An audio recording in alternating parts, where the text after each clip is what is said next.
Hi and welcome to this InvestGlass walkthrough. I'm going to show you today how to set up your CRM for the very first time. As you know, InvestGlass is a Swiss CRM, so we're going to have a little banking touch to the setup of the CRM. Why? Because usually banks as well as hospitals have very complex policies and restrictions in terms of who can see what into the CRM. So before we actually start, let me show you what you have to get in mind before you actually start your CRM setup. As you can see on my screen, the CRM works this way. On the top, the architecture is an account. Each account will have different contacts. Obviously, contacts will be binded together if it's a family, for example. Here, father, mother, kids. If it's a company, you may have 3 people having a signature on the account of the company, right? Obviously, those accounts can be also linked to individuals that are not in the relation. So this will be an independent contact. Usually we use this for BO or LPOS. BO stands for beneficial owners, LPOA for limited power of attorneys. Those contacts will then have rights the same way a relation contact can have a right also on the accounts. As you find below, the objects portfolio, invoice, contract, and tasks are completely independent of the contact or on the account. So into InvestGlass, you'll be able to use those portfolio, invoice, contract very independently, very much independently to the contact. The architecture, again, it's account, contact. Contact can be connected with relations, and below you have all those objects. So now let's go into InvestGlass. So this is how it looks. The first step is to go to the custom fields. So you can find it in My Account Company, then you drill down to custom fields. Here you'll find all the custom fields per objects. Again, contact, relations, accounts, portfolio, and you can have also some bespoke objects for some of you. What is interesting here is that you can create as many fields as you want, and you can link also those fields to value sets. So value sets, for example, if you're selling vegetables, it will be tomatoes, potatoes, peas, carrots, right? This will be a value set, and then you will create a field that is, for example, in the contact field, what is your kid's favorite vegetable? And this list will be connected directly, the answers, the potential answers will be connected directly to those value sets. Now, as you'll find here into a custom field, there are many options.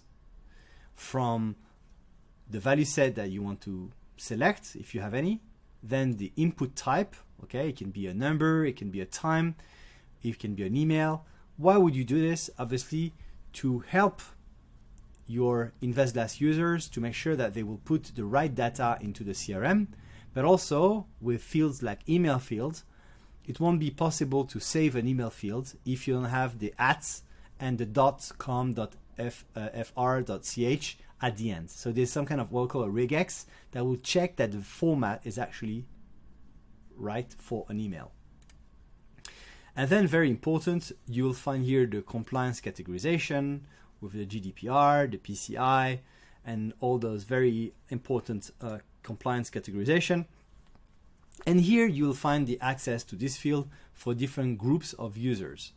This is set by roles, and I'm showing you this, I would say, the back end of the kitchen for a good reason, is that if you're setting InvestGlass for a bank or for a hospital or for any company where you have more than, I would say, 10 users, or you have sophisticated regulations in terms of compliance and protection of data, you have to start from here.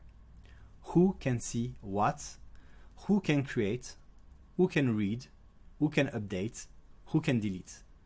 And this can be set up from the back end of InvestGlass.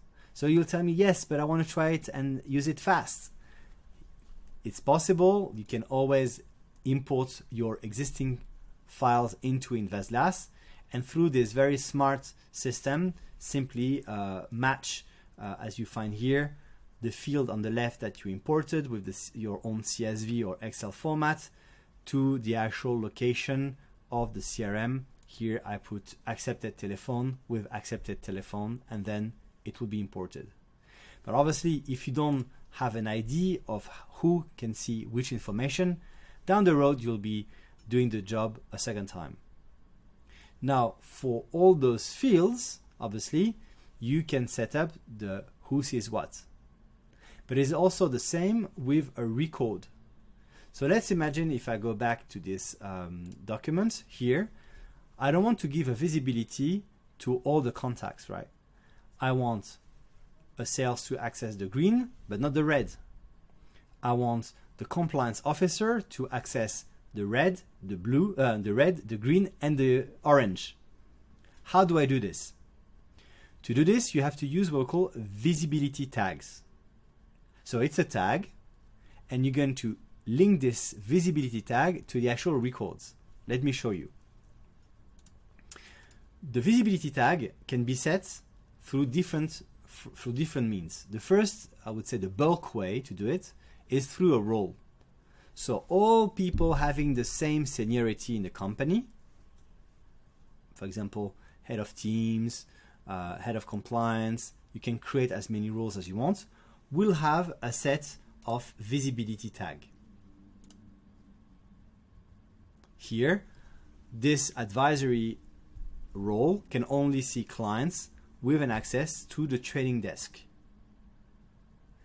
For example, if you would be in a hospital, your marketing department can see only the people who opt in for this marketing push campaigns, but not the rest of the patients, right? This visibility tag can be set up from the roles, and it can also be set up individually for one single user. So here, Fernando will have access to records. Will it be contacts, accounts, portfolio, you name it. That will be France, prospects, Swiss domicile, and clients. The system works with an AND, which means that if a contact is client Swiss domiciled and your relationship manager is only client, then the relationship manager will not be able to see the client because the client is set as a client and Swiss domicile. He has two tags. The relationship manager only had one. Once you've done that, the visibility is then will be limited. There are tools after to change those visibility tags with automations. I'll show you this in another video. But you can also change it one by one or with the bulk edits. Here you'll find the bulk edit, so just make sure that you select some contact first, and then you'll be able to change the visibility tag here, add or remove a visibility tag for each contact. And this will have an impact first on the CRM page. Do you have access to Alex Smith? The answer is yes, if you share the same visibility tag. Do you have access to the detail fields here into the CRM? This will depend of your setup into the custom field at the beginning. And this who sees what will be implemented throughout the application. The same if you are using this type of grid views. The grid view will only be available with the records where the relationship manager has a common tag with this record. So obviously, if you don't set any records with visibility tag, you'll have access to everything. It's only when you set up a visibility tag on a record, then it will restrict the access. So I hope you enjoyed this presentation. Again, start from the architecture always. Who can see what, which information you want to record, who can edit it, and who can have access to the actual record view. Thank you very much for watching and speak to you soon.